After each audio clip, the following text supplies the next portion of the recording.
punya karya banyak tentang ahli sunnah wal jamaah yang dikarang Mbah Hashim, yang dikarang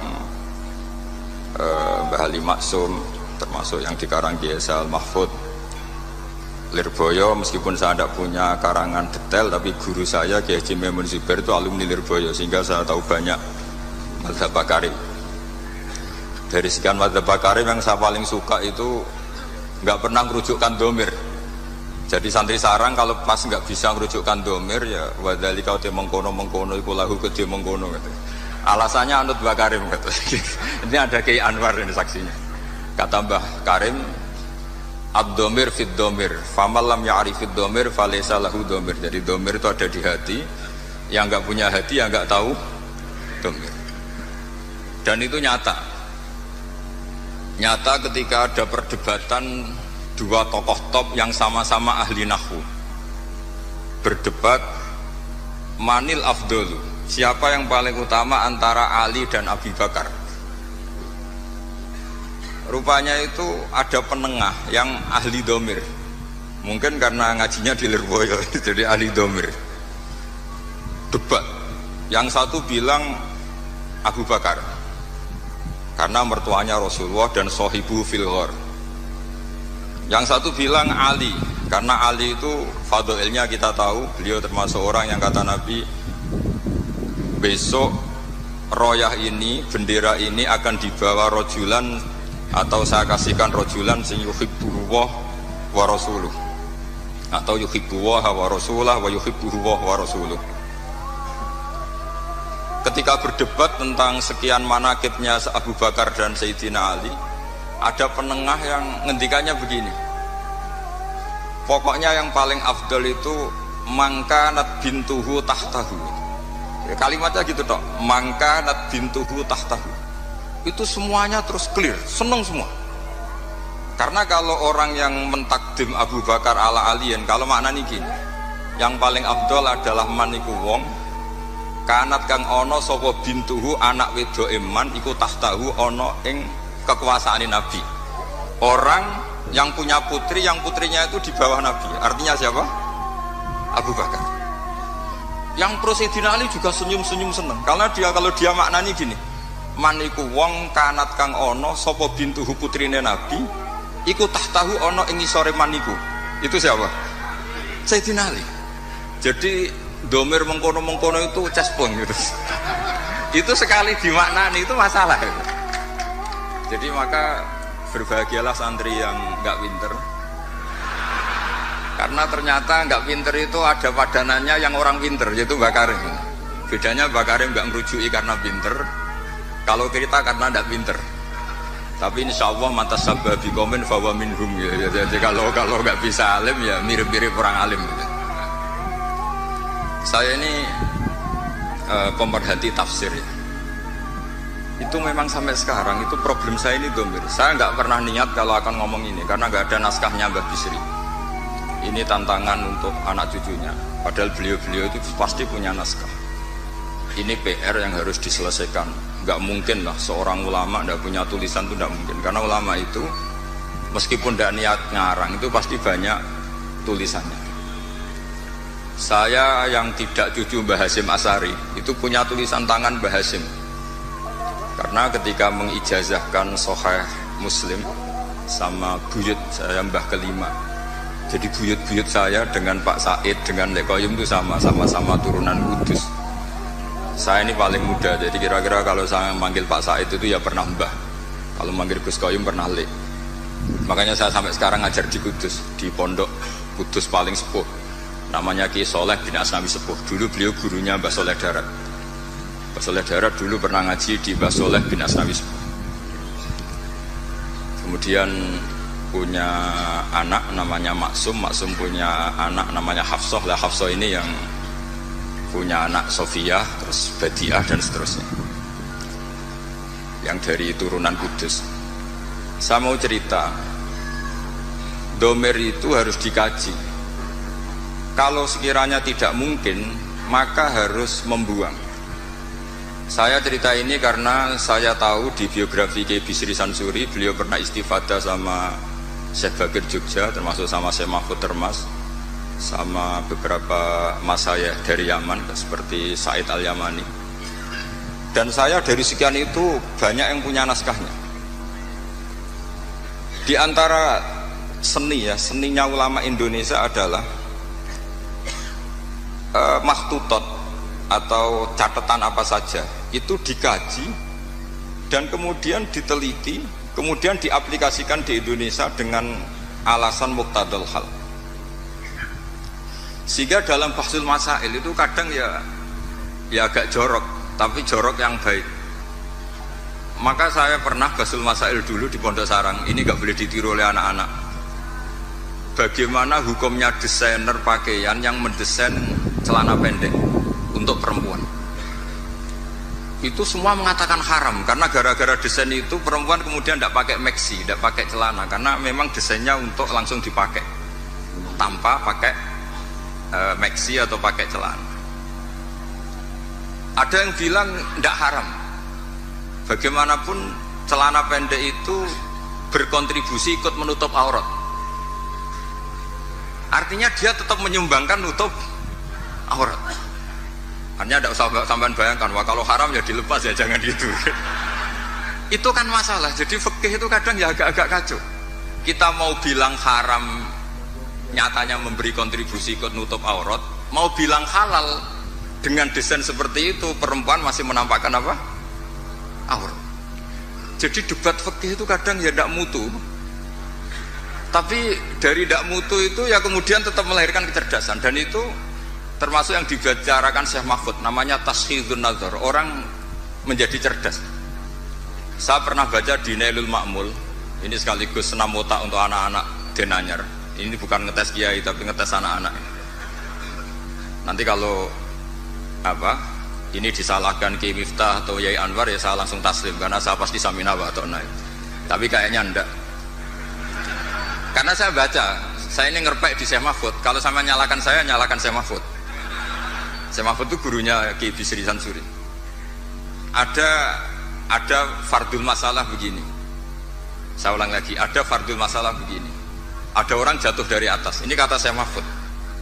Kemudian menimpa ini, hadirin ini kan banyak, nggak bisa dipiyakin, tertimpa orang. Pertanyaannya adalah, orang yang jatuh itu harus pindah apa tetap di situ? Kalau dia pindah menimpa orang lain, kalau tetap di situ membahayakan orang yang ditimpa. Pilihannya pindah apa tetap di situ? Ada yang menjawab harus pindah. Karena yang ditimpa sudah lama ini bahaya, lama-lama bisa mati, apalagi kalau yang jatuh gendut. Terus ada yang bilang nggak usah pindah, karena jatuh itu tanpa ikhtiar, sehingga dia jatuh tidak dosa. Kalau dia pindah, artinya ikhtiarnya sendiri, maka harus nggak usah pindah. Tapi terus ada pertanyaan lagi, kecuali yang dijatuhi itu Nabi, sekelilingnya ada Nabi, itu harus pindah karena kalah kelas. Tapi dibantah lagi, nggak mungkin ada Nabi lagi, karena Nabi Muhammad sudah Nabi akhir zaman. Kayaknya akan kalah, ternyata ini nggak mau kalah, enggak, masih ada Nabi Isa kata. Jadi terus kata Syekh Mahfud, wa hadza mimma la ta'ila tahta, sebetulnya ini tidak ada faedahnya, cuma jadi taskhidun nazar, orang menjadi cerdas. Nah kemudian turunan dari ilmu itu adalah misalnya nyuwun sewu, politik itu kotor misalnya, tapi punya otoritas. Kalau melihat kotor itu kiai atau cucu kiai gak boleh ikut politik. Tapi kalau melihat punya otoritas, kalau itu kepegang orang fasik atau orang yang sama sekali gak punya peduli halal haram, itu lebih bahaya. Kamu milih melihat kotornya apa melihat berebut otoritasnya? Itu menjadi, karena kalau misalnya yang punya otoritas itu orang-orang yang suka maksiat, tentu nanti ada perda-perda yang menguntungkan tempat-tempat apa? Maksiat. Nah itu akhirnya turunan dari logika yang terbangun itu buahnya, termasuk misalnya uzlah. Uzlah itu kata Imam Ghazali halal ketika orang sudah banyak sering maksiat. Khina layak manul jali sujali sahu, sehingga orang setiap kemana saja pasti dosa. Kalau gak ngerasani orang yang gosip dan sebagainya. Lalu pertanyaannya, ketika orang sembunyi sendiri di atas gunung, itu uzlah meninggalkan dosa apa meninggalkan kewajiban? Kalau Anda tidak mau jabat, itu nggak mau dosa apa nggak mau tanggung jawab atas keberlangsungan Indonesia? Sampean milih mana? Kalau Mas Boyamin sudah milih ikut terlibat karena sudah jabat, maka menurut saya ini barokah. Jadi yang jabat ya anggap saja Islami karena ingin pegang otoritas, yang nggak jabat ya Islami anggap saja menghindari syubhat. Akhirnya yang Islami siapa Gus? Ya semuanya, ini barokahnya Islam. Karena menyediakan semua itu yang disebut ilmu usulul fikih.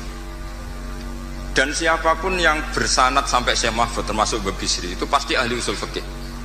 Kiai Sahal bisa ngarang Thariqatul Fusul itu karena pernah ngaji sama Mbah Zubair. Mbah Zubair bisa alim seperti itu diantaranya pernah ngaji Kiai Fakih Mas Kumambang. Kiai Fakih bisa seperti itu tentu sanadnya sampai ke Syekh Mahfud At-Turmusi. Ada yang baca At-Tarmasi. Masalah At-Turmusi At-Tarmasi itu Mbah Zubair gurunya abahnya Mbah Mun sekaligus gurunya itu punya guyonan ajamiyun fasna bihi masyita. Jadi kalau nama itu ajam, lakukan apa sekehendak kamu. Makanya kalau orang itu baca ya Turmudi, ada yang baca apa? Tarmidhi, ada yang baca apa umumnya apa? Tarmidhi tahir dulu, Tarmidhi, Turmudi, Tirmidzi.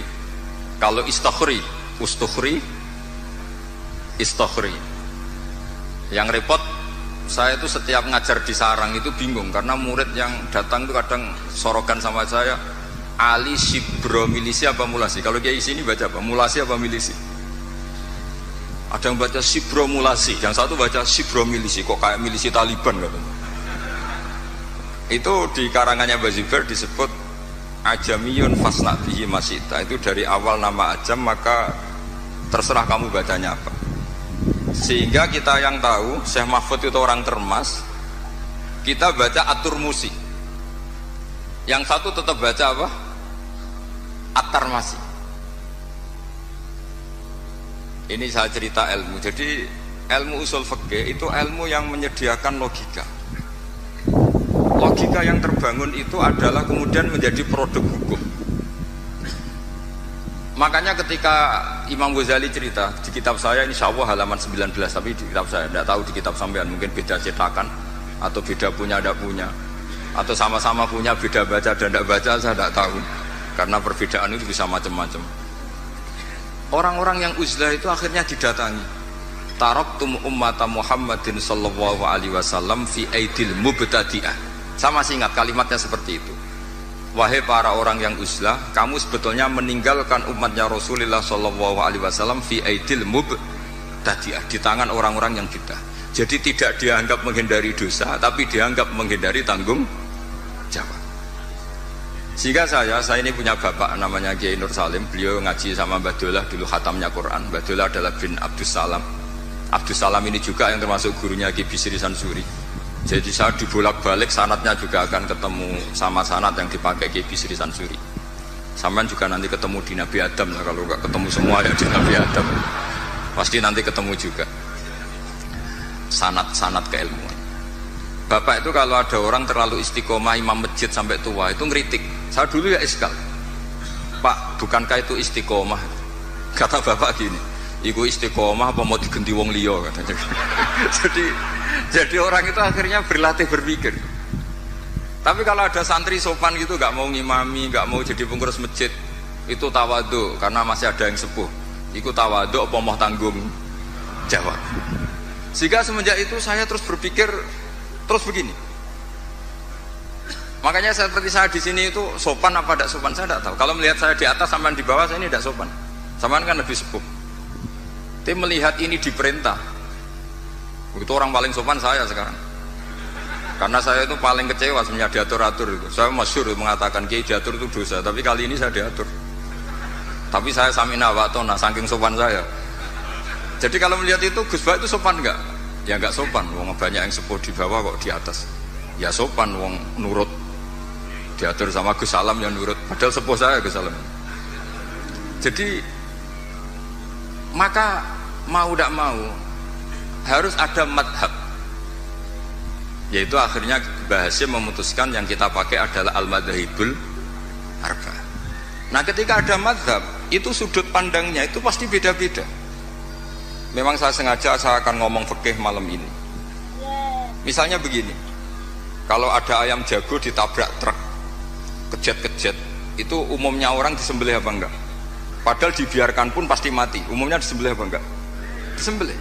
Itu karena nganggep halal apa eman karena jago?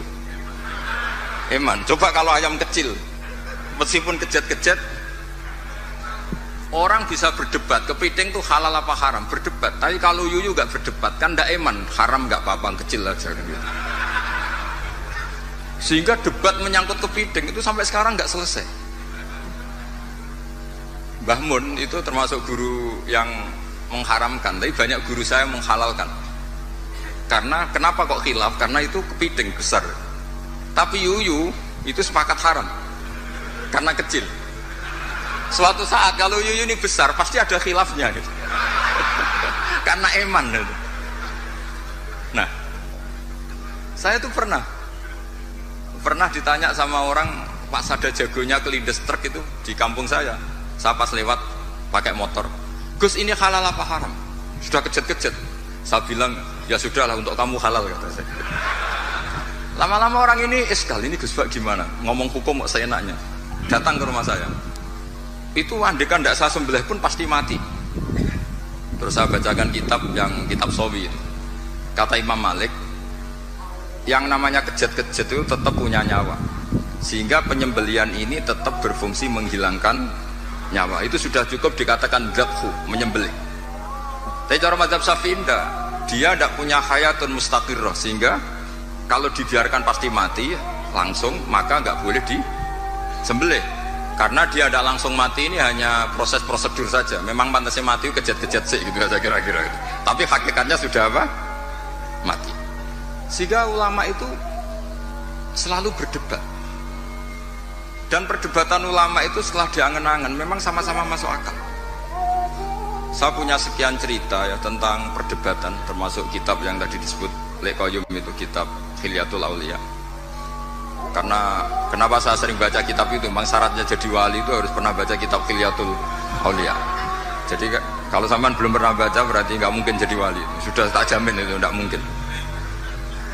Imam Ghazali sealim itu termasuk barokahnya kitab Hilyatul Aulia, masyhur itu. Fit tasawuf beliau ngiduk kitab Kutil Qulub, fil fikhi beliau ngiduk kitab Nihayatul Matlab fi Diriyatil Madzhab karangannya Imam Haromen. Tapi kalau fi manaqibil akhyar beliau ngiduk kitab Hilyatul Aulia wa Tabaqatul Aswa, itu terang-terangan beliau ngendikan di juz 4, wa alayka bimutalaati kitab Hilyatul Aulia. Karena beliau memang pengagum kitab Hilyatul Aulia di bab manaqibul akhyar. Itu di bab manaqibul akhyar itu ada sekian perdebatan, dan perdebatan itu melahirkan satu kecerdasan, yaitu tadi saya berkali-kali cerita, ada sekian contoh yang orang itu akan ngeper setelah ada logika kebalikannya. Saya beri sekian contoh. Ketika malaikat Israel datang ke Nabi Ibrahim mau mencabut nyawanya, itu Ibrahim marah-marah, Israel kamu salah. Kenapa? Saya ini kekasih Allah, ana Khalilur Rahman, saya ini kekasih Allah. Wahal ra'aita khalilan yumitu khalilah, masa kekasih membunuh yang dikasih? Ini tidak benar, logika ini tidak benar. Karena Israel gak biasa Basul Masail, gak pernah ikut Basul Masail di BW Jawa Timur yang Bapak Marzuki itu. Datang ke Allah, ya Allah, logika ini kata Nabi Ibrahim gak benar. Karena wahal ra'aita khalilan yumitu khalilah. Terus sama Allah diajarin, ya sudah bilang ke Ibrahim gini, wahal ra'aita khalilan yakrahu ayalqa khalilah. Masa orang yang dicintai kemudian tidak siap ketemu yang dicintai? Datang lagi Israel, wahal ra'aita khalilan yakrahu ayyalqa khalilah. Oh iya ya, nggak apa-apa, mati nggak apa-apa katanya. Jadi dibalik langsung rubah. Dulu pernah ada jagongan ulama mau menganggap cengkeh itu pewangi. Alasannya kue-kue tar dikasih cengkeh, maka cengkeh kategorinya pewangi. Artinya apa efek hukumnya? Kalau orang ikhram rokok berarti wajib bayar dam karena pakai pewangi, yaitu cengkeh. Karena roti tar dikasih cengkeh, terus beberapa wedang cengdem juga dikasih apa? Kemudian ada ulama yang ngendikan kalau gitu orang Jumatan kesunatan rokok. Karena orang Jumatan disunatkan pakai wewangian. Langsung kebar, wah tidak jadi. Jadi itu usul fikih. Sehingga katanya fikih nakal tidak apa-apa, ini nakal yang Islami. Saya memang termasuk orang yang kata Gus Rizal Lirboyo diberi gelar Gus doktoral honoris causa cangkem elek katanya. Saya ini sebetulnya bangga dengan gelar itu karena itu cara sahabat melindungi Rasulullah SAW. Jadi saya sengawur-ngawur saya ini masih punya sanad. Dulu ada orang Bedui datang ke Nabi, ya Muhammad, jika kamu Nabi, fa'akhbirni amma fi batni naqati. Fa'akhbirni amma fi batni naqati. Jika kamu Rasulullah, sing idda'ai ta kamu ngeklaim tahu barang gaib, coba yang di kandungan perut unta saya itu lelaki apa perempuan? Isinya apa coba? Itu Nabi kan mangkel, masa Nabi kok ditakoi isi kandungan apa? Terus kata sahabat datang, ini sanad, kalau boleh dikatakan sanad yang kemelek, kalau boleh dikatakan sanad. Itu kata sahabat tadi langsung namanya Salamah bin ada yang baca Salmah bin Salamah namanya. Nazauta 'alaiha fakanat laka minha sakhlatun. Kamu yang ngangkangi itu ada anak kamu gitu. Saking mangkelnya Rasulullah kok ditanya gitu. Enggak, kamu enggak usah tanya Rasulullah, tanya saya. Oh iya ya, di dalamnya ada apa? Ono anakmu gitu. Karena dia begitu saking mangkelnya, masa Rasulullah kok ditanya idza kunta Rasulullah fa akhbirni amma fi batni naqati. Jadi kadang orang itu mau tidak mau ya, nggak ada pilihan. Orang wiridan ditanyakan sanadnya apa, salaman sama sekelilingnya ditanyakan sanadnya apa. Salaman tuh nggak ada sanadnya, hadisnya nggak sahih. Tapi orang nyalain HP nggak perlu sanad. Habis salam langsung ke toilet nggak perlu. Sebenarnya harus ditanyakan, nyalain HP setelah salam itu ada hadisnya nggak? Ke toilet setelah salam ada hadisnya enggak ditanyakan. Tapi kalau salaman ditanyakan, mau tidak mau kita jawab gimana ya? Jawabnya tadi, kalau semuanya butuh sanad, berarti kalau HP kamu matikan setelah salam kamu nyalakan harus pakai apa? Sanad. Kira-kira punya apa enggak? Enggak punya kan? Oh itu sanadnya umum bahwa Nabi boleh melakukan sesuatu yang maslahat. Memangnya salaman enggak maslahat? Jadi saya contohkan yang ketiga, ini sekaligus yang terakhir, ini masih banyak kiai. Karena saya memang nggak bisa pidato depan umum, nggak bisa, ya nggak memaksa bisa, memang nggak bisa juga nggak bakat. Dan yang undang saya kalau kalah sepuh itu mengharam karena tadi, karena saya meninggalkan kewajiban saya sebagai kiai di rumah. Saya ini kiai induk loh di rumah, itu bukan sombong, memang saya kiai induk. Bapak saya sudah meninggal, jadi bukan karena kualitasnya, memang mau nggak mau. Mubah misalnya. Banyak pakar usuliyin yang mengatakan hukum itu diantaranya ada yang bernama mubah. Mubah itu boleh dilakukan, boleh ditinggalkan. Tapi kemudian itu ada masalah, yaitu ketika mubah dilakukan, ini monggo marhaban wa sahlan, ini beneran, ini Gus Ali Darawuh, ini beliau teman bapak saya. Jadi, monggo. Saya ulang lagi, mubah itu secara definisi kan boleh dilakukan, boleh ditinggalkan. Tapi ada logika yang mengatakan begini. Misalnya saya jagungan sama Gus Salam, malam ini semalaman sama Gus Salam cangkruk. Itu mubah apa wajib? Kata ulama itu wajib. Itsma min mubahin illa wa yatahaqqaqu bihi tarku haramim ma. Karena setiap orang melakukan mubah pasti saat itu meninggalkan keharam. Saya asik di Denanyar, jagungan sama Gus-Gus Denanyar, artinya saya tidak dugem, tidak ke tempat-tempat maksiat. Sekarang meninggalkan maksiat itu mubah apa wajib? Wajib. Berarti jagungan wajib. Kan terus jadi aneh. Itu fikih. Akhirnya orang mendefinisikan diulang. Wal mubah min haitsu dzatu. Mubah dipandang definisi secara mubah. Tapi kalau dipandang dari efek hukum mubah itu bisa wajib, bisa haram. saat ini ibu Anda harus diperiksakan di rumah sakit, Anda jagongan, maka haram karena kategorinya tarkul wajib. Tapi kalau melihat sekarang kamu tidak dugem ngaji seperti ini kan sunnah, tapi barokahnya ngaji seperti ini Anda tidak melihat maksiat. Berarti ngaji ini sunnat apa wajib?